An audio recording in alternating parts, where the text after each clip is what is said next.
नमस्कार, आप लाइव बिहार देख रहे हैं। मैं हूं करिश्मा। बिहार के छात्रों की परेशानी कम होने का नाम नहीं लेती है। आपको बता दें कि हर एक छात्र हर दिन परेशान होता है। हर दिन नया आंदोलन सामने आता है। कभी बीएसएससी तो कभी यूनिवर्सिटी का प्रॉब्लम, तो कभी दरोगा अभ्यर्थियों का, तो कभी रेलवे के अभ्यर्थियों की परेशानियां सामने आती है। छात्र हर दिन सड़क पर उतरकर अपनी मांगों को रखते हैं, लेकिन न सरकार सुनती है उनकी बातों को, न ही आयोग के कान में जू रंगता है। लगातार छात्र परेशान हैं, सरकार तक अपनी बात पहुंचा रहे हैं। आपको बता दें कि कुछ दिन पहले ही हमने आपको एक खबर दिखाई थी जिसमें मशहूर पत्रकार रवीश कुमार ने छात्रों की आवाज उठाई थी, बीएसएससी और दरोगा अभ्यर्थियों की आवाज उठाई थी। उन्होंने उनके समर्थन में एक पोस्ट किया था। एक बार फिर से रवीश कुमार छात्रों की आवाज बने हैं। एक बार फिर से उन्होंने सरकार पर निशाना साधा है। उन्होंने छात्रों की आवाज उठाई है और उन्होंने एक पोस्ट करके क्या कुछ लिखा है वो हम आपको बता रहे हैं। रवीश कुमार लिखते हैं, भागलपुर के जेएलएनएमसी के 40% छात्र कैसे फेल हो गए। मैंने हिंदी प्रदेशों के युवाओं से अपील की है कि वे पढ़ाई, परीक्षा और नौकरी की बात करें। अपनी जाति के किस महापुरुष को भला दिया गया है और किसी को महापुरुष बनाकर हल्ला करे कि उन्हें भुला दिया गया है। फिर उन्हें याद करने के नाम पर दुकान खोले, मूर्ति, स्मारक और गेट के निर्माण की राजनीति के लिए गिरोह बनाए, चंदा जमा करे, समाज में विवाद और तनाव पैदा करे। इससे उनकी जिंदगी के कई साल आराम से कट जाएंगे। इसके बाद भी हिंदी प्रदेश के युवा मुझे पढ़ाई, परीक्षा और नौकरी को लेकर मैसेज करते हैं। जिन युवाओं को किसी की जयंती, पुण्यतिथि का डेट याद करना था, उन युवाओं को ये सब करता देख तो मेरे मन में ख्याल आता है कि ये मेरी तरह ही इतनी मेहनत क्यों कर रहे हैं। माँ भारती ने हर जाति के 2-4 महापुरुष दिए हैं, वीर दिए हैं, सुधारक दिए हैं। देर किस बात की है जो याद किया जा रहा है, उन्हें भी नए सिरे से याद करने का आंदोलन चलाया जा सकता है। अगर आपको कोई खाली बैठा दिखे तो उसे किसी महापुरुष की याद दिलाए और कहे कि याद करो।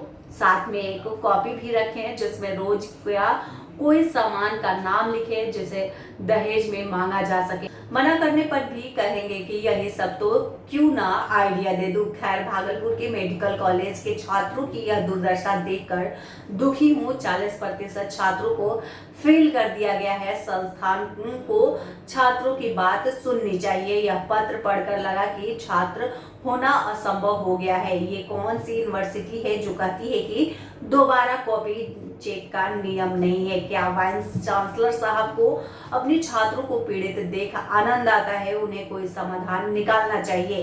क्या ही कहा जाए। मैं 2019 का छात्र हूँ। जेएलएमएनसी भागलपुर बिहार के एमबीबीएस कर रहा हूँ, जो आर्यभट्ट नॉलेज यूनिवर्सिटी से संबंध है।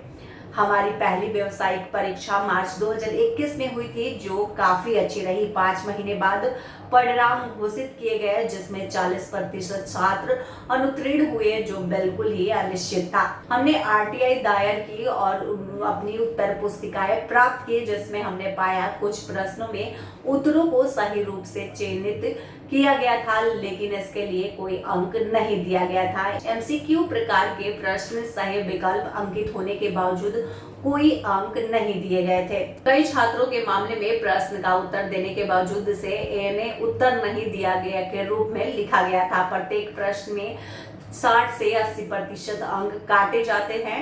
कॉपी जांच में अनुचित तरीके से की जाती है। हमने उत्तर पुस्तिकाओं को दोबारा जांच की मांग की, लेकिन विश्वविद्यालय ने कहा उत्तर पुस्तिका का जांच या पुनः मूल्यांकन का कोई नियम नहीं है। हम अपने प्रचारक के पास भी गए, लेकिन उनका कहना है कि इसमें उनका कोई हाथ नहीं, कोई अधिकार नहीं। हम विश्वविद्यालय भी गए, हमने परीक्षा नियंत्रण से बात भी की। उन्होंने कहा कि जिस व्यक्ति ने कंप्यूटर में अंक डाले थे यह तकनीकी से परिचित नहीं था, इसलिए गलती हुई और उस प्रश्न के बारे में हमने शून्य चिन्हित किया था। सही उत्तर के लिए उन्होंने कहा कि शून्य भी एक संख्या है। विश्वविद्यालय के कुलपति हमारी भी एक नहीं सुन रहे हैं। जब हम जाते हैं तो वो हमेशा बाहर रहते हैं। हम पूरी तरह से असहाय हैं। हम बहुत कुछ कर रहे हैं, यह हमारे कैरियर के बारे में कोई नहीं सुन रहा है। आप हमारी आखिरी उम्मीद है, कृपया सहायता कीजिए। एक छात्र ने रवीश कुमार से मदद मांगी है। रवीश कुमार ने अपने पोस्ट के जरिए छात्रों की आवाज बनी है, वो छात्रों के हित में अब पोस्ट किए हैं। अब देखने वाली बात होगी कि रवीश कुमार के इस पोस्ट के बाद क्या कुछ जवाब आता है। बिहार से जुड़ी तमाम अपडेट के लिए आप देखते रहें लाइव बिहार। धन्यवाद। अभी तक आपने हमारे चैनल को सब्सक्राइब न किया है तो जल्दी सब्सक्राइब कर ले। लाइव बिहार यूट्यूब पर सब्सक्राइब और फेसबुक पर लाइक जरूर करें।